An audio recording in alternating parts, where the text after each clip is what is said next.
Unique number অর্থাৎ যে সংখ্যার ডিজিট কেবলমাত্র একবারই থাকে সেই সংখ্যাটি হলো ইউনিক নাম্বার।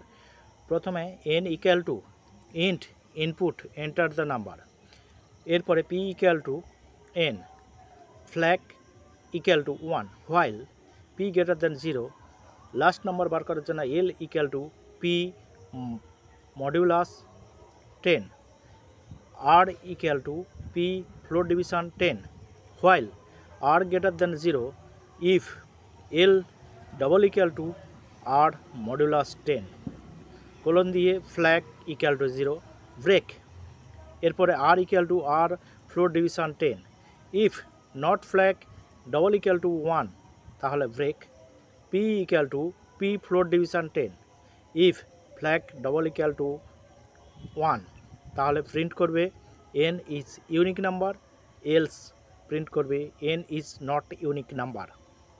দেখে নাও, এই হলো ভালো এই প্রোগ্রাম, বেশ ইউনিক নাম্বারের প্রোগ্রাম পাইথনে আমি করেছি।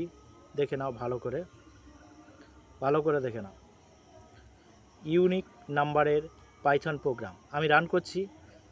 এখানে এন্টার দ্য নাম্বার, আমি একটা সংখ্যা ইনপুট করব 1 2 5 6, তাহলে দেখো ডিজিটের 1 2 5 6 কেবলমাত্র একবার করে আছে, অর্থাৎ এটি ইউনিক নাম্বার।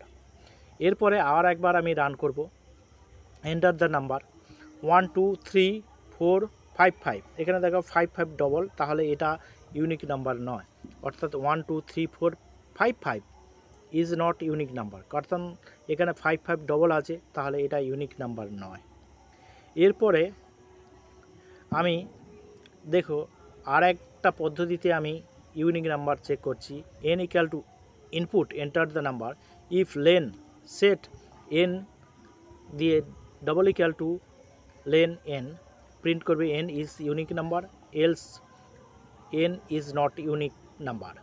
এখানে নাম্বার কেন, যে কোনো স্ট্রিং দিলেও সেটা রান হবে। আমি একটা নাম্বার দিয়ে চেক করছি, এন্টার দ্য নাম্বার 1357, দেখো এটা ইউনিক নাম্বার 1357 একবারই করে আছে। আর একবার রান করছি, এন্টার দ্য নাম্বার 1255, তাহলে 5 5 double is 1255 is not unique number.